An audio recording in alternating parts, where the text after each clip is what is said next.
All right, Kiss Army, welcome to the KissFAQ podcast.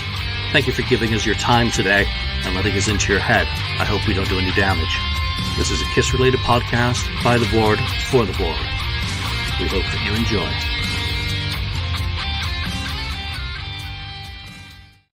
All right, welcome to the KissFAQ podcast. Ken, I'm glad you got your camera fixed just in time. Yeah, you know what? Before we get into anything today, before I thank anyone for joining us, I just want to say, Tim Freeze, rest in peace. My Facebook feed has been blown up all day with the passing of the Iceman. And he was looking forward to Kiss at Madison Square Garden on his 64th birthday, I think it was, supposed to be. But sadly, he passed away yesterday. So, you know, his passing has impacted a lot of people. Just the outpouring of grief for another fallen Kiss Army member and a really, really nice guy. If anyone ever went on a cruise, you probably met the guy.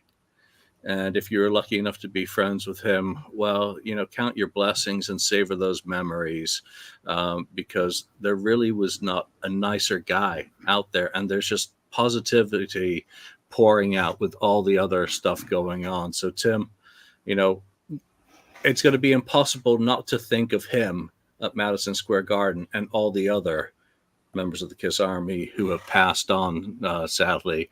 But his last post, I mean, I just hope that my last post on any social media is as awesome as Tim's, because he was looking forward to watching the fantastic Rudolph the Red-Nosed Reindeer. And that is one of my wife's favorite things ever. We've got the DVD.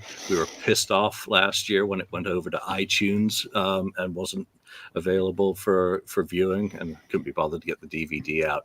But if you can leave this earth and your last post is looking forward to seeing Rudolph the Red-Nosed Reindeer when it's shown, there's nothing better. No bitching about set lists, no bitching about pay-per-views, no bitching about this or that, but looking forward to a Kiss show and Rudolph the Red-Nosed Reindeer. What better way to sign off if you don't know it's coming? So, Tim, here's to you. All right. Moving on to happier things. Kiss pay-per-view. Who could have called that on their bingo card today, Lonnie? It was a surprise, but a welcome one. It's something we've been wondering about. So they surprised us today. No packages, just a straight pay-per-view, which I think was definitely the right decision. No vinyl and other things to add as well.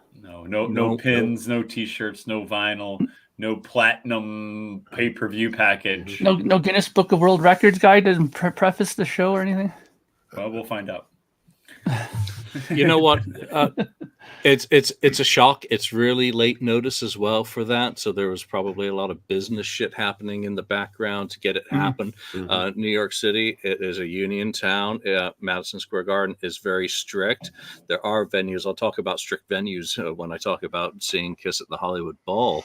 But there were probably a lot of things to get together in order to make that happen. And I don't know how that works in terms of musical clearances. But whatever, for people who are not able to be there, you're going to be able, if you so choose, to watch a pay-per-view. And what could be better if you can't make the trip or don't want to make the trip, or maybe you don't even care about the band anymore? Well, you know what? Here's one last chance for you to be part of it, just like was the case with the pay-per-view for the, the farewell toward the last Kiss, East Rutherford. Ken, what are your thoughts on pay-per-view? Yeah, I think it's actually good. I think earlier in the year we talked about it. I said, I probably wouldn't get it if they did it, but thinking that it was probably not going to be the end anyway. But, you know, I'm feeling it's the end. So I'm going to go ahead and do it. It's not too expensive or anything.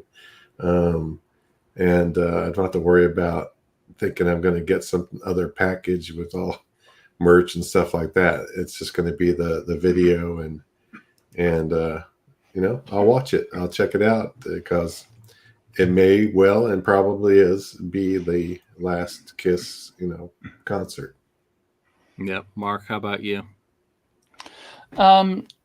I think I might end up actually getting it for a couple of reasons.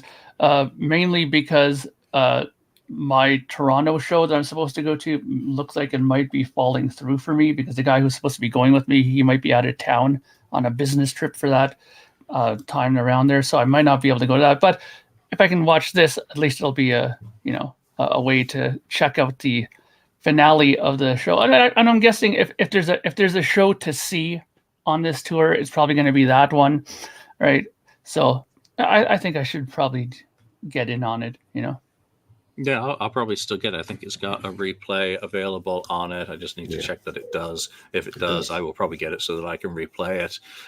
Because again, I'm going to see it from the audience and see it from a different perspective. So seeing, the pay-per-view itself would still be valuable to me as someone who's in the audience. So I want to thank everyone for joining us. Ronnie Parker, Damo from Oz, Damien, Bill Phelps, Chad Kaufman, Thomas Altop, the Opal Archive, Austin, Stefan von Gagern, hopefully I got that right, pardon me, Tim G, Angelo, NYPD, Josh Hefner. We'll get around to welcoming anyone else who joins us, so pitch in with any topics that you want us to go with today. Hollywood Bowl, obviously, I went down south. I was not going to see anything until the end, but the opportunity came. I was just like, I'm going to go. I was able to go with some friends. Caught the sound check, which, I have not done a sound check because I didn't show up to that show, right? Where I would have done the VIP. Yeah. So it's been 2017 since I last saw a sound check, and at that time it was kind of electroacoustic. So I wanted to see, them do it the way that they do it, and doing it on the Hollywood Bowl stage was actually really cool. I just went in there. I went straight to the back, sat up on the wall where I could be comfortable. Anyone who's seen my video by now knows that I had drunks beside me. Unfortunately, but so what? I don't give a shit. No one else really noticed them either. No one turned around from Kiss to pay attention to the drunks. I thought it was really cool. Yeah. If you go on YouTube and watch this stuff, then they do the same shit every night, but they don't do the same shit every night. They've done some different songs throughout. They've also done some, sound checks with only 4 songs. I got Plaster Caster, Hotter Than Hell, Got to Choose.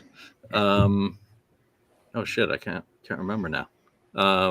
Christine 16. So 2 from Love Gun for Gene, 2 from Hotter Than Hell from Paul, and then Tommy did something, which I didn't film. So it was really cool. It was excellent. The questions I didn't bother even taping or listening to because they were the usual sorts of things that were like the AOL Q&As back in 1995. So the people who got to ask the questions had a great time because they got to ask a question, and I wouldn't ask a question anyway. So it was really cool for them, and I'm very happy for them, but it wasn't adding anything to the body of knowledge of Kistery. Yeah. Let's put it that way. I love you. I've seen you. Yeah. You can just imagine how the band was. The Hollywood Bowl. I got down there, and I did not know that Guns N' Roses were playing there that night. But I wasn't going to go to Guns N' Roses anyway because, as I've said before, no Izzy, no guns. I'm not going to go watch those scabs with no integrity play all that great Guns N' Roses music. I'm kidding. Aren't we a little bit of a hypocrite here? Yeah, a complete hypocrite if that was the case. No, I was absolutely beat after driving down from San Francisco. So I went to the Rainbow, had a couple of drinks, and went back to my room. I had to be down on the strip for some stuff anyway. So screw Guns N' Roses. I can watch that on YouTube or listen to the great deluxe box sets for Appetite and Use Your Illusion. I can't do 2 concerts in a row. No, I can't handle that much people. It's just a technical impossibility for me. And anyway, since they bailed on Lonnie, I had to put up a stand and say, I'm not going to go see Guns N' Roses because Lonnie didn't get to see them. So, thank you. The loyalty. Look at that. Yeah, none whatsoever. The show itself, we've talked about the show when Lonnie saw them. I don't really have anything to add. The Hollywood Bowl was incredibly strict, and I got the feeling that they were being assholes.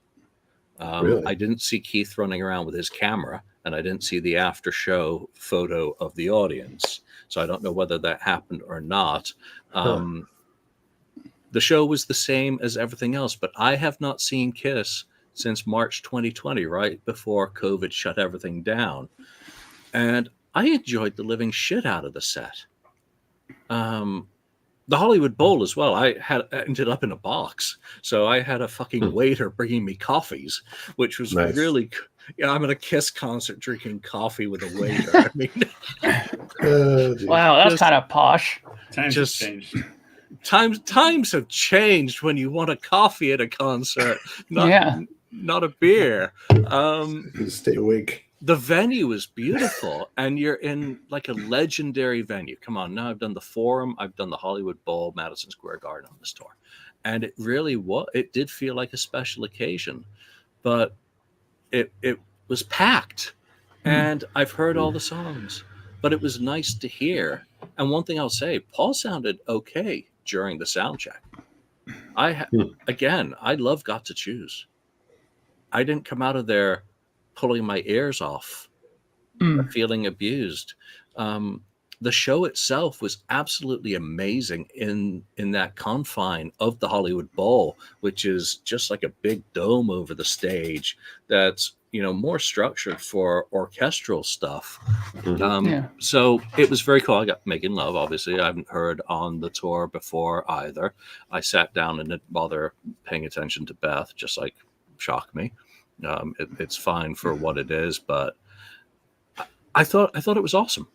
Absolutely. If you're on the fence about seeing them one last time, get off the fence, because I had hoped to see more people than I did, and doing the sound check thing threw a lot of those plans into a disarray. I came out of one entrance and bumped into fucking Alain from Japan. It's like, holy shit, what are you doing here? And then I look one other direction and I see Mark Cicchini. I just saw him from the side, bopping his head to Kiss, playing, which was really cool. I saw him after the show to say hi. And I just saw Nick outside before, one of our regulars who often watches. But I did not see as many folks as I knew were going to be at the show, which is a little bit of a bummer. Plus, I was driving, so I kind of put paid to any of the social shenanigans. But a great show. I watched Evan Stanley and Amber Wild, and I will say this about that band. They were palatable as an opening act with no reference point for most of the songs that they were doing. But that band has one person in it, and that is Evan. As a front man, he is his father's son, impressively so. He commands the audience very well with his confidence and his pose. He has definitely watched a lot of his father's videos. I mean, he was wearing a sparkly outfit. It looked like a rock star, except for the hair. He plays the shit out of his guitar, but the other guys all look like a mishmash of Hollywood caricatures. You had the headbanded Tommy Lee wannabe on drums. You had the tattooed shirtless bass player. I'm sorry, the cliches. I'm sure they're all really nice guys, and obviously they can play. And then you had Gary Busey wearing a long coat, also singing one song. So they did not look like a band. They looked like Evan Stanley, rock star, with a bunch of other guys who could be any anonymous mannequin off the Hollywood Strip. So Evan sings very well.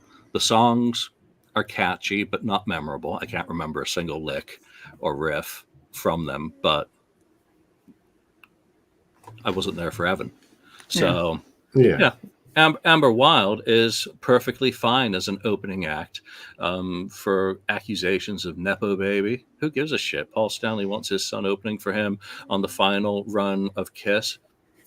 It's got to be better than a painter. It's better than a painter.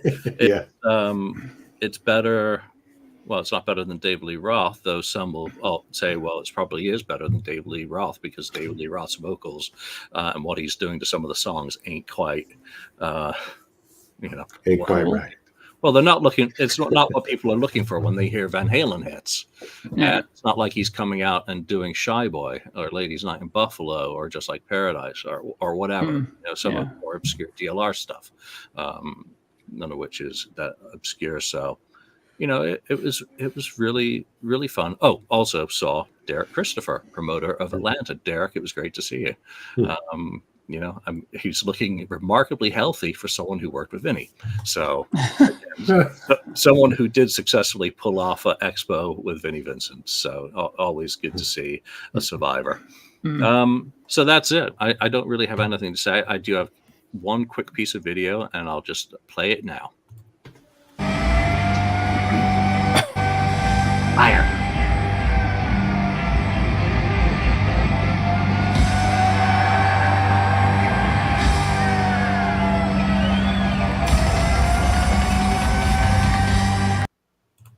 All right, that's the last bit of video from that I shot. I did not shoot that much.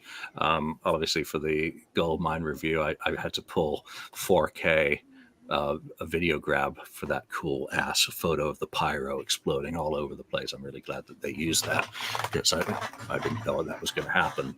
All right, let's get into some topics from the board. Yeah, that's one other thing. So I did put up video of Paul's flying sequence. At the end of it, you can just see Evan's head. And Evan comes up to the walkway between, I was in the first level, the Garden Terrace, I think it was called. He's watching his dad fly up to the mini stage, which is really cool. I mean, and interacting with the crowd as well. I mean, he was really good with the audience when he was out and about. But, that reminds me, Nick Simmons was there in the audience and doing selfies with people, and Shannon Tweed was there. So, again, there were a whole bunch of Hollywood people as well. He was probably meeting up with Evan afterwards and talking about 2.0 because it's going to happen. Yeah. Who knows? Who cares? I don't care about that. I'm calling it. I called it a long time ago. Okay, we'll see. We shall see. All right. Let's get into some. I bought two things, which gives me something to bitch about. I said I wasn't going to go. Look at that. Our buddy Alex texted during the show. He's like, "Can you get me a tour book?" I'm like, "I'm not going shopping. I wasn't going to go shopping." I went out and I saw, I never got a drum head before from the end of the road. And so I just said, give me a drum head and a pair of drumsticks. Nice. Yeah, I'm not a drummer. And then I noticed this is a fucking cheap ass sticker that's been just put over. I'm like, for fuck's sake. And not even a real, doesn't feel like a real drum head either. So tour books are essential. Yeah, I still have the second ever tour book from the end of the road sold at a merch stand. So I don't need another one. Really? Yeah, they're selling the tour book, their latest one on Kiss Online. So it's nice. I picked one up. Yeah, that's what I told Alex. I said they got them on Kiss Online because then I don't have to worry about shipping it to him. And you don't have to carry it around all night. Yeah. Well, I did get a free bag for the end of the road, and I've got a Kiss bag. Yeah, and I've also got let's see if this shows up, bag full of confetti and shit. Oh, and someone grabbed a pick. He had to beat up a 5-year-old to get that from the sound check, but an Eric Singer pick, and I got a ticket. So, excellent. Lonnie, why don't you get us started with a topic? Because we're going to the board, I think. Or whatever you want to talk about. I had a topic that I put up on our post earlier this weekend. I think it kind of contradicts itself because they did announce the pay-per-view finally today. We're less than a month away from it. But Kiss out on tour for these last 25 shows in North America.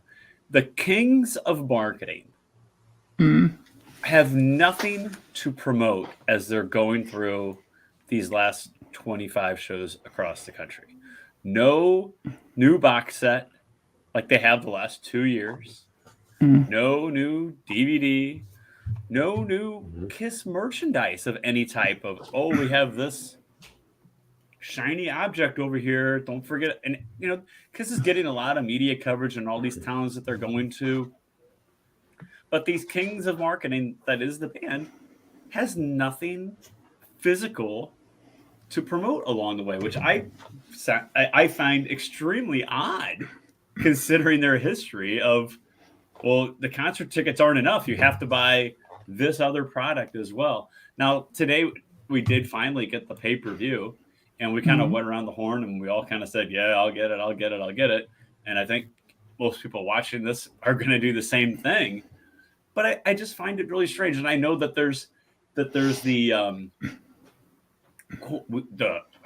supposed selling of the brand or this or that. Yeah, Kissology for that. I was told 15 years ago that was on the way anytime. But there's nothing. And I know there's a selling of the brand, like I said, but I can't believe that we're not promoting anything. What do you guys think about that? I mean, do you guys find that as odd? I don't personally find that odd because Kiss have been known to be the band that's behind everything about 2 years. So the good idea that they'll come up with will be 2 years too late, of course. But, you know, I always wonder because you do have a point, Lonnie, that before they always had something to kind of hype along the way on the tour.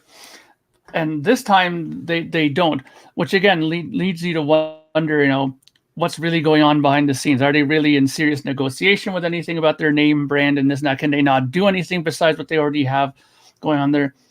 I don't know, right? There's only one person in this panel who I think might have some idea, but he couldn't say even if he did. But I just think that it is suspicious that there isn't anything like that going on, which which brings me to my thing, but I'll wait till that after Ken answers and Julian answers. Yeah, just said I'm not going to answer. Not shocking. Well, for me, I mean, usually they're promoting something.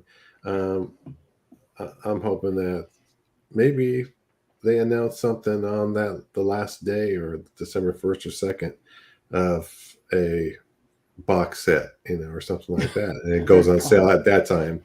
I mean, back in the old day, they tore it up for the albums. They put an album out, they tore it, album tour, but they haven't done that in ages, and they don't do that anymore. It's just these things that come out either during the year, the picture discs or colored vinyl, and then the other thing, of course, the last 2 years they had the box sets, and we were hoping that was going to continue, and I think it will, but I think it had to be put on hold for whatever reason, and we would have had something.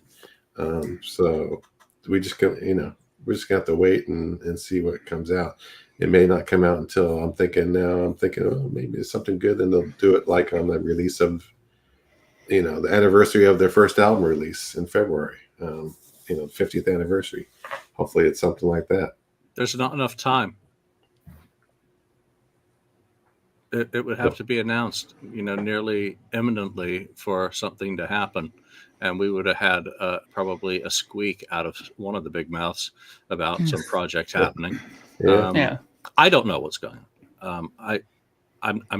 I don't have any visibility into that, which is why I don't say things that I do hear, because often when people say things that they have heard, it has changed or is not quite what they have heard because it's third hand or fourth hand by that time. So that's why I've only recently discovered that actually talking about stuff so that you appear important is not a very good idea because things change.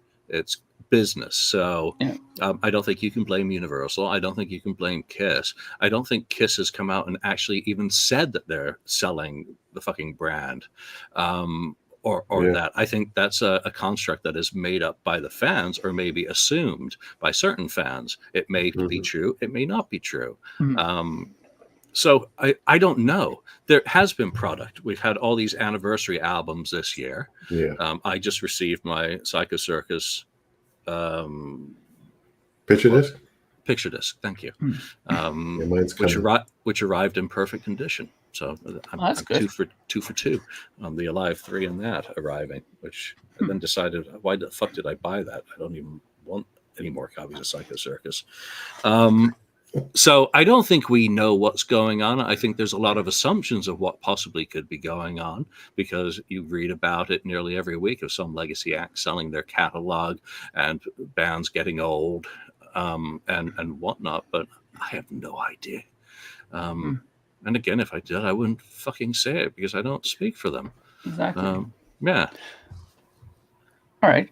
So can I go next? Oh, you're ready now? Go. Yeah. Go. Okay, so I'm just curious about your guys' thoughts on this, because I have a strong suspicion about one thing. When the reunion tour happened back in '96, and after it was done, we had that fantastic Second Coming DVD that came out at that time. And I remember when that first came out, I ran to the HMV here, grabbed it and watched it, and had an enjoyable time watching it. Not knowing that it was a tour of hell for the guys, because it didn't portray it like that on the video, obviously. I have a strong suspicion that once this tour is done, give it about half a year, and I think there's going to be a similarly released end of the road kind of to DVD to Blu-ray kind of thing, documenting this tour. Because I think that it would be absolutely insane, I think, if they didn't film these things while they were out on the road. Now, I guarantee you that there is lots of footage of it, not only of just shows, but probably backstage stuff, this and that.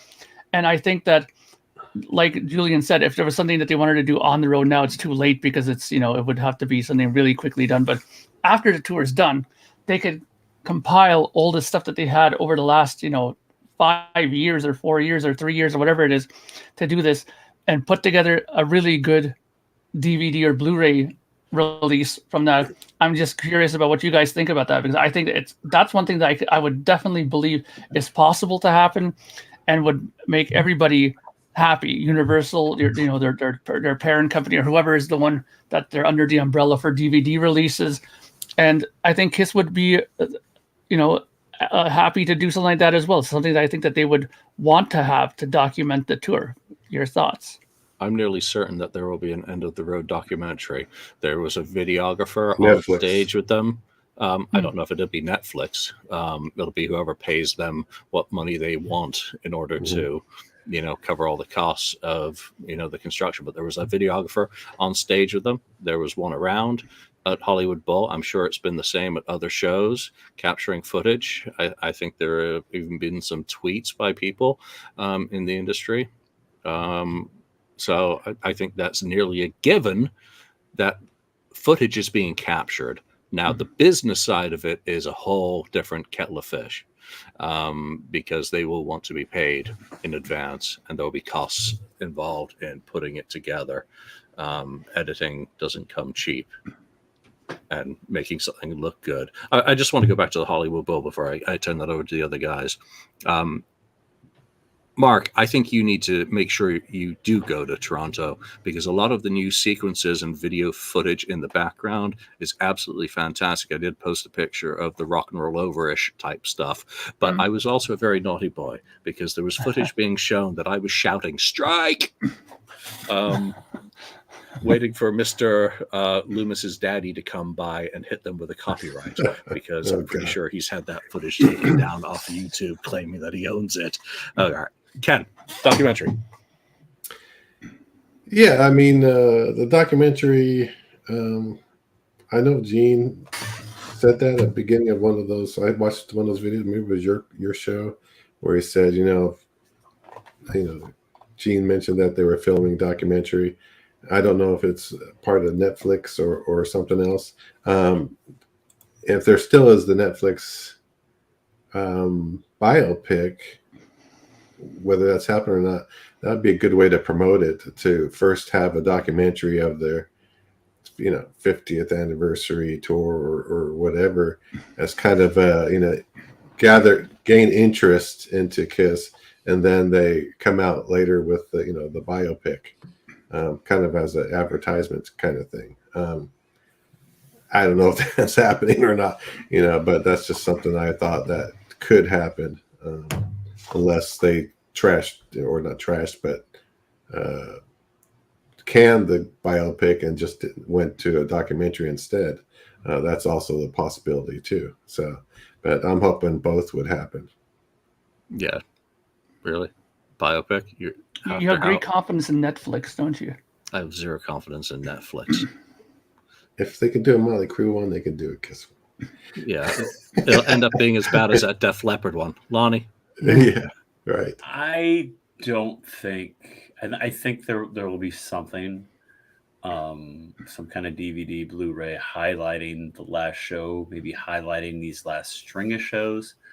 Do I think it's going to be a documentary about the last 5 years of this tour? Absolutely not. There are too many black eyes and blemishes along the way of this tour that they would have to gloss over, skip over completely, and would be very disrespectful to a lot of people, including Fran. And I don't think that is going to happen at all. I mean, are you going to talk about COVID in it? Because this thing is going on for 5 years because of COVID. Do I really want a DVD talking about a tour being suspended over COVID? Talk about Dubai? No. Well, they don't have to do all that time, but then you're going to gloss over it and it's bullshit, then, Mark. If you're going to gloss over it and not talk about it, then it's a lie and it's bullshit. So if Kiss has done that throughout their career, they've glossed over those things. I don't think I think it'd be totally disrespectful. You're already being sued by Fran's family. So are you going to do are you going to do a DVD pounding your chest about how great we are, and then we're just going to gloss over that? Oh yeah, that happened along the way too, but we're not going to talk about that. So I think there'll be something about this final run, and it will be this pay-per-view will be on the DVD of the last Kiss concert. But it will be a DVD about this last 5 years? Absolutely not. I think it starts in Vancouver, without a doubt, with footage that was terrible.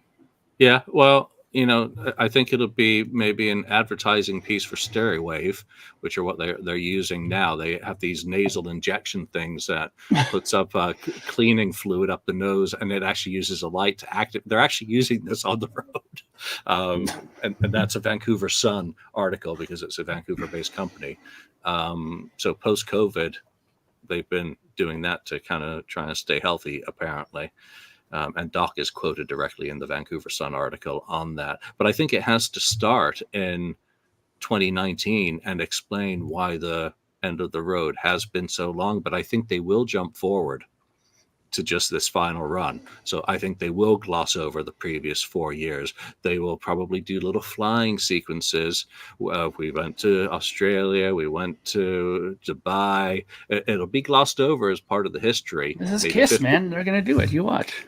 Yeah, 15 minutes of all the decision making of making the final run, and then 15 minutes on 4 years, and then the last 25 shows or whatever this run has been. I could see that easily happen. I don't see a biopic happening. I don't see there being the market for that, especially with the reaction to something like the Casablanca story, whatever it was called, Spitting Gold. That's different, though. Casablanca story is not dedicated to Kiss. I mean, it was about a music executive, right?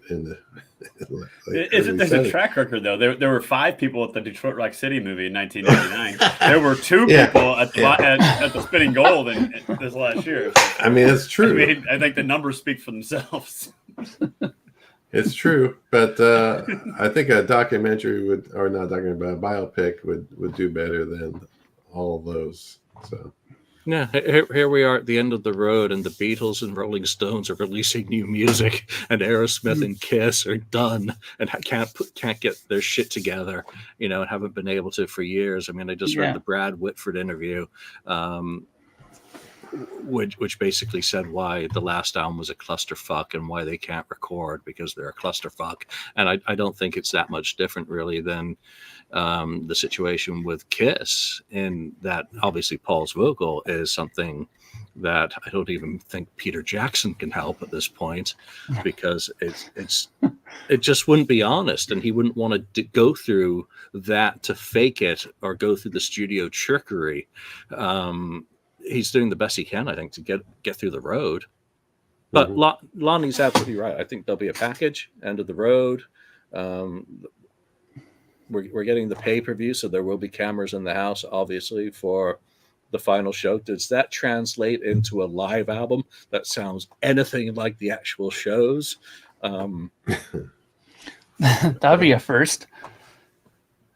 Yeah, but yeah, there are clearance issues with a lot of that material as well. So, But this is so interesting, though. I find, you talk about clearance issues and this and that.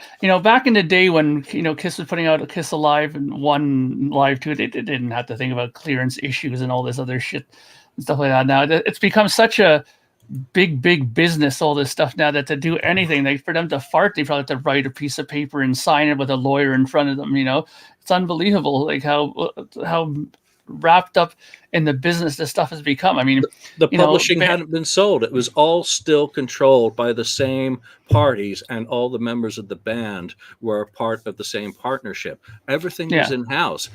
Everything's been dispersed and sold and resold and parted and sold again and stolen and devalued. So don't blame the business for making it difficult. It is a result of the passage of time and the change in the business as to why everything has become so complex, because now it requires on multiple parties and goodwill and a whole bunch of other things I never want to know about, because I just want to be able to press fucking play, not read a goddamn manual written by lawyers before I get to the music. Yeah, but that's what I mean. It just seems now like just the simplicity and the fun of it is just, it's almost sucked out because of all this stuff. Like I feel for Ken, for example, because he's Mr. Optimistic, maybe they'll make another album. Maybe, come on, guy. Like he always sees the positivity in Kiss, and with the way things are now, it's just impossible for them to do some of these things that normal other bands you would think would be able to do. And I understand. They, like you said, Julian, they sold all this stuff. The publishing's gone. When that whole coal mine disaster back in the 70s, when they got so much debt behind them, they had to sell off half their stuff. There wasn't good business going on with them, in that time. And so they lost a lot of stuff. And I also remember I told you that before, about that whole publishing thing to that Japanese company that they sold off a long time back there. Right. I mean, there are a lot of the stuff, you're right, they don't own any of it. So it does make it a lot more difficult. But, it is sad, though, that, the Rolling Stones can come out now and put out a record that's actually really good. It's going to make my top 5 this year of records this year that came out. It's really good, and who would have even thought that the Beatles would have had something put out, this year? I mean, these it's sad because, we still have these guys like Paul and Gene who are still pretty, in good shape physically, maybe not vocally, Paul, but they can still do it if they wanted to, but there's no motivation to do it, No, I mean, they're on the wrong side of the coin in terms of the business, that they want to get paid up front before they fart. Their old school mentality. Where's my advance? Where's my cash? Who was it? Aretha Franklin wouldn't go on stage unless half her guarantee was paid in cash, because it was the transaction was secured as part of the deal, and that was real, and she wasn't going to get ripped off if it was in cash in her handbag.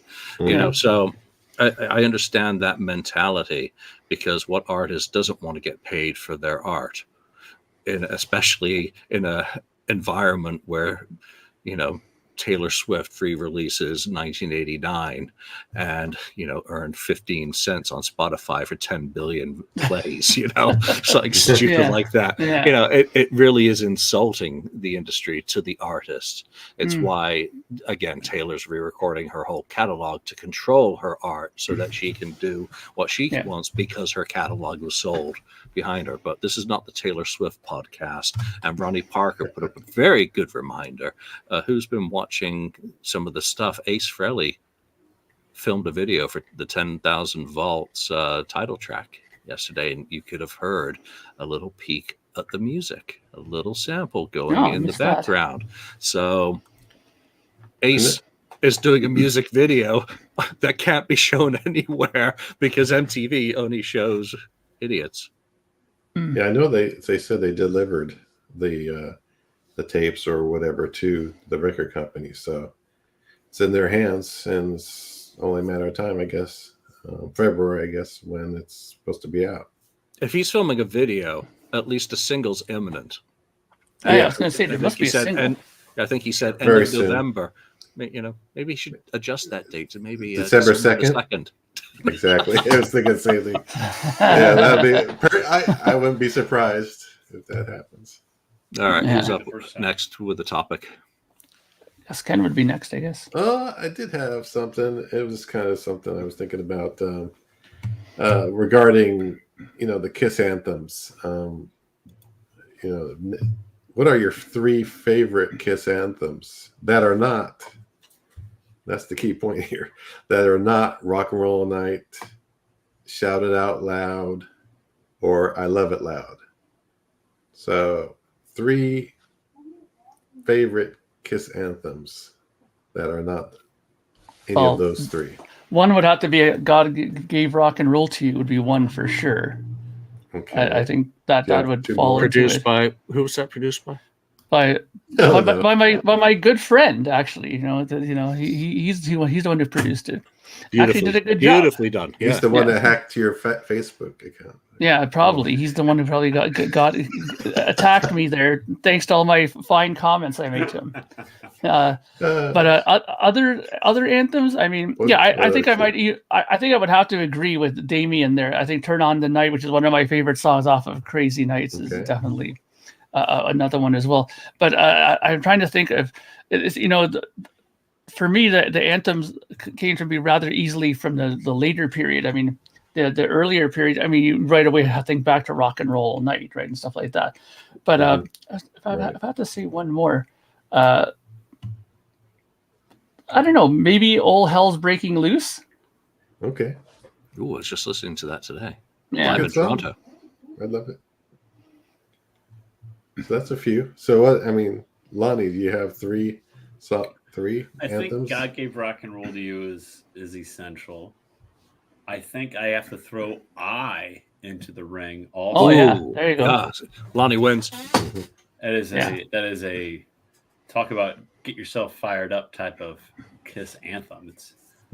That's totally one that has to be on there. And I see a lot of love for Flaming Youth on the board as well. So I'm gonna go Flaming Youth also. That's a believe in yourself type of Kiss anthem. That's kind of Kiss at its finest. Is Flaming Youth. That's a song that kind of wraps up what Kiss is all about. Okay, Julian, your 3. That's really tough, especially tough. ones that haven't already kind of been mentioned. You can mention the same ones. I think I mean, when I started thinking about this, I was like Calling Dr. Love, but that's not really. It's not really an anthem. It doesn't really, even approach that level. Turn On the Night is definitely one. I think I would definitely be one, and yeah, I can't really come up with 3. I thought you'd say like Crazy Nights or something. But no, because it's well, this is my people. We like it. Okay. No, I guess not. No, it's. I picked 3. I obviously I thought of this before I brought this to you. Are you ready? But the 3. Are You Ready is good. I like Are You Ready. The Lost Kiss anthem. That's good. That's a good one, Julian. Yeah, my 3 that I thought about. This is before it came, on the show today here because this topic. One of them was same as you guys, definitely for that one. And then I kind of cheated. I used "It's My Life" as another one. It's on the box set, so it's Kisses performed it live on the cruise. It's a Kiss. That's song. true. They did play it once. "It's My Life," and then the last one you'll probably give me a bad time for, but I'm saying, "And on the 8th Day" is my 3rd anthem on that one. So Interesting. those are my 3. Well, give me more. Give me more. It's not really an anthem in my, type of Yeah. song. I But don't anyway, know. I like this one, Live to Win. Imagine that That's done by good, too. Kiss. yeah. Probably the most Kiss-like of the songs from that album. All right, so I get to go now, don't I? Yes. All right. Yes, go ahead. And the topic I ripped off the board, thank you, board, was the Millennium concert was pretty good. Was it? Lonnie? No, it was not. Um, Wow. and I stand by that. I was so anticipating that album coming out. You know, like when the farewell tour started 23 years ago, we were told Kiss Alive 4 was the product that they were going to be selling along the way. And it was supposed to come out in March, then it was supposed to come out in May, and then it was supposed to come out in August. And then the record store just kind of took it off the board and never really reappeared. And then then it finally emerges on the Alive box set 6 years later. And now I was excited to go get it. And Best Buy had, remember the blunder in Best Buy with the 2 hidden tracks, and what a cluster that was. But anyway, no, it is not very good. I anticipated listening to this for a very long time. And no, it is not good. It is so slow. Mark hated it so much he dropped off. It's so slow and just. Ain't I back? It's just terrible. It's just. Yeah, you are. It's just plot. It's just plotting and slow, and it was supposed to be a representation of what seeing Kiss on the reunion tour and in that era was about. And it's not. It's terrible. It's so. I mean, it's shit. It is. It's just absolute shit. Thank you, Julian. No. So the answer to that question is no. It is not that good. Yes, and I say shit because that is what it is. It is turgid. It is slow. It is in serious need of some uppers. If any performance needed cocaine, that one did. It's garbage. Disappointing. I wanted to like it. I wanted to to be happy and excited about it. And when we finally got it on the box set in 2006, I was like, oh my God, this is crap. I mean, I want to like it. And there are better performances from the reunion era. It's almost like it's a spiteful release because it doesn't do any of them a favor as a band. There's very little I can really add to it. I wanted to like it, just like I wanted to enjoy the Last Kiss. I think I still have a poster from that pay-per-view up on my wall. So the question is we talking just the audio or the video? The Millennium concert. The Millennium concert. Yeah, the Okay. Millennium concert. There's no video of that, I don't think. There's not? Not No. official. No. Not official. Okay, all right, yeah, all right. It's. Are you hoarding? Wait. Are you hoarding something, Ken? Is that what you want to I know, get I off your see that. chest? I know I've seen something. Anyway, he said pretty good. I would say not horrible. I would just say it was good. It was. It's not great. It's not. I wouldn't call it bad. I just so. So I'm just kind of in the middle on that one. That's obviously not the one you go to. Ken, you're such. Well, Bill Phelps just brought up Symphony. Is it better or worse than Kiss Symphony? Oh, a Symphony's better. Symphony's better. The Symphony is pretty good. There's a lot of things though around Symphony that I don't like either, though. For sure, Yeah, but it's still better. Is it better or worse than It's Donington better. off the soundboard? Donington. I didn't mind Donington actually. I mean, Donington I was okay. have a Detroit from Kissology. I mean, I have a soft spot for soundboards. I mean, I love them because they show all the warts and everything that's in there. And the problem with Millennium is that it's not that they're, there's no warts or anything like that. It's those points that Lonnie brought up. It's slow. It sounds like they're out of gas already. Like they're ready for a break already at that point in their 5-year cycle that they're doing. It's just not a good album. I mean, I have to agree with Lonnie and Julian. It's terrible. It's a record, number one, that I don't own, because when I did hear parts of it, I thought it was just so plodding. There's no life in it at all. So I didn't bother getting it. And I have no interest in getting it because of that. I mean, and for a band that's been so known or made their reputation based on their live show, it's surprising how bad that actually is. I mean, I have to say Symphony to me is much better. I enjoyed it much more than that. That just seemed like they were just phoning it in, that one, to me. That said, if they released the Millennium Concert as a standalone CD, since it's been released as a standalone LP, I would buy it. Sure. Even though I've got it on Even though you hate it. 2006 box set and I don't like it and I probably would never play it. It's just kind of one of those things. All right. Not their best. Not their best at all. I'm just looking for, what was it that leaked today? Well, yeah, Kiss Cruise soundboard recording from 2022. A bit choppy. That's up. Anyone check that out yet? No. I saw it. I've not listened to it though. Yeah. I heard a little bit of it. And then Kiss is now on the road in Vancouver. One thing I am looking forward to is seeing Crownland's opening set, because I did check out Setlist FM and it looked like they'd done 2 songs for their opening set.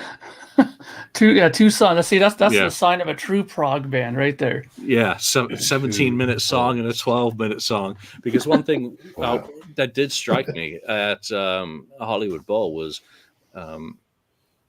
Amber Wild. Getting the 2 band names always Amber Wild straight are kind of kind of difficult. But they hit the stage at exactly 7:30. They came off stage at, I think, 8:15. So they were absolutely bang up. There was no extra time for Paul Sun. He was exactly 30 minutes for his opening set. Kiss Symphony. I mean, quite a few folks have brought that up. Symphony. Are you going to ever watch that again or listen to it? I mean, is it one that ever comes to mind when you think of listening to Kiss live? I mean, some of us reach for MTV Unplugged. Some of us listen to Alive 2, Alive 3. But when's the last time you listened to Symphony? Well, honestly, I've watched it a few times, mainly because what ends up happening is I like watching these documentaries that come with it. Like, when they show them, rehearsing with the symphony and how they got all the music. I like those kind of behind the scene documentaries that come with those kind of releases. So I tend to pull them out and watch them because I like those. And, usually what'll end up happening, and I'll admit this, I don't usually watch all 3 parts of it. Part 1, just the band. Part 2, the smaller acoustical thing with the ensemble, and then the big grandiose thing. I usually just watch the grandiose set and kind of just, don't watch the other parts. But that's just me, right? Lonnie, Symphony, ever? I might listen to it if the mood catches me right, that I just want something different live to listen to. If I'm cutting the grass or something like that, I'm not 100% dialed into it, but that's not bad. It's different. But am I going to sit down and give myself a freaking headache watching that DVD? No. If that thing came out in 2003, I probably haven't watched it since 2004, to be honest. Yeah, Bill had a good comment there that at least Peter's on it. And of course the bonus footage. Ken, Symphony, ever scratch an itch for there? Yeah, I would watch it again. I have the vinyl, of course, too, but maybe put that on. I would, but yeah, it's not my first go-to or anything for a live. I might just say, oh yeah, this Symphony. I might, I haven't listened to that in quite a while. I'd go check it out. Put it on and play it through, and then wait another 10 years before you play it again. 10 years. Well, today is November the 9th. Well, we're taping this, and that is, of course, the date that Eric Carr played his final concert with Kiss at Madison Square Garden in 1990. I've just said the name Eric Carr. Mark, what was the first thing that popped into your head? The first thing that popped in my head was that bootleg that I have of them playing what's the Palace in Michigan, the Michigan Palace there, or what's that place? The one where they did the God, I keep forgetting the name of that place in Detroit, the venue there. Because I got a bootleg of that show, and I've always loved that show. I thought that was by far their best. Not Kobo. This is long after that. Oh, after that. Oh, Jesus. Little Caesars Arena? No. Are you talking Hot in the Shade tour? Shit. Yeah. Auburn Hills. Palace of Auburn Hills. That's it, yeah. The Palace of Auburn Hills. Yeah. Oh. That's the place. So as soon as I think Eric Carr, that's the first thing that comes into my mind is when I just that show. Because I remember that was one of the first bootleg shows I got on VHS and watched it and was thoroughly impressed because of the set list and mainly because I loved his drum solo on that. I loved the way they dropped the lighting in on him and stuff like that. It was, Eric Carr I thought was really in fine form on that. Lonnie, Eric Carr, what was the first thing you thought of? You say the name Eric Carr. The first thing I thought of is still the iconic, Fox makeup. I think of those Australia shows in 1980s. The first thing I think of when you think of Eric Carr, I think of how good that band sounded with Ace and Eric in it, and how different Eric was on the drums, and how powerful he was on the drums in that Fox makeup.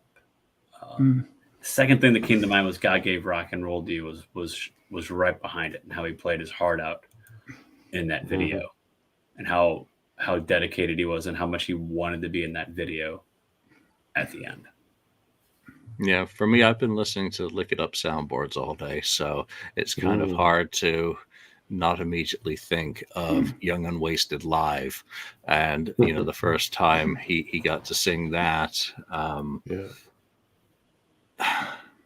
It is actually, there are Animalized soundboards in there as well, so I'm probably getting them all mixed up at this point. So it just him live, and we got it on the Creatures box. The sound of those drums were finally fantastic in concert, which they weren't on the Unmasked tour for my taste, from the recordings that I've heard.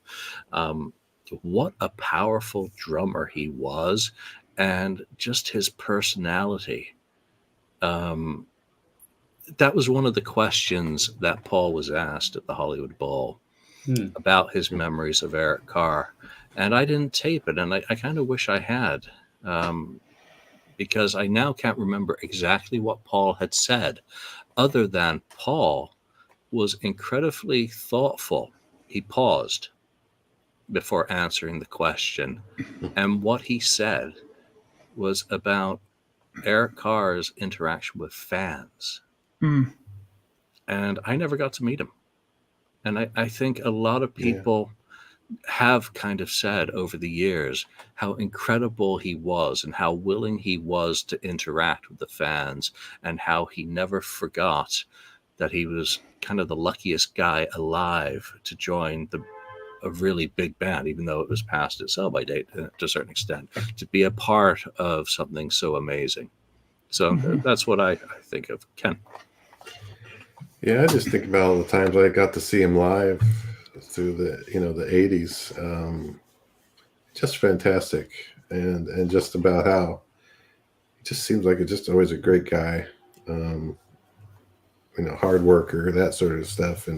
But yeah, like Mark said about the drumming, and at least the last couple of tours, maybe Crazy Nights and Hot in the Shade, he had some great drum solos, really enjoyable. I mean, lots of most drum solos are can be really, boring and it's time for a beer kind of thing. But his weren't. They were interesting, and he put real thought into it and made them musical. He turned it into a song, the drums, which was just, fantastic. He was a great drummer, for sure. Hollywood Bowl. Say yeah, it was my pee break.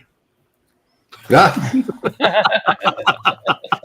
I want to thank everyone who's taken the opportunity and given us your time tonight to join us. Our next episode is going to be 500, which is freaking nuts. We haven't figured out what we're going to do with this. Oh my God. What I would love to do is to invite some of our viewers to join us live to talk about their favorite episode.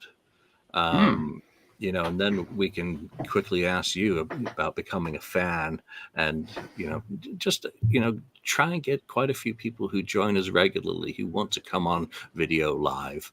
I think that might be fun, but we're going to have to figure out as a team how we want to celebrate that number. I'm going to leave you with one final bit of footage. Gene had said that there was going to be something special, Hollywood Bowl. Gene is Gene. Gene just flaps those gums. So The Elder was not getting performed in its entirety, no matter what anyone thought.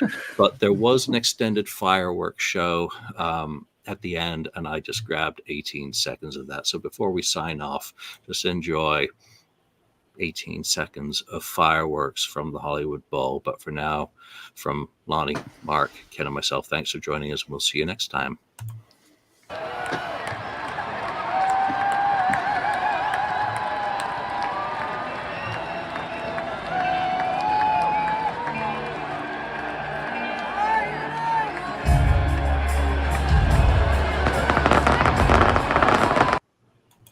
Thank you for spending time listening to the KissFAQ podcast today. All sales are final. There are no refunds. If you'd like, look us up on Facebook or come over to the KissFAQ message board and discuss the topic we've broadcast today. Don't forget to rate us on iTunes, Spreaker, or wherever you've listened to the show. We hope you'll join us again.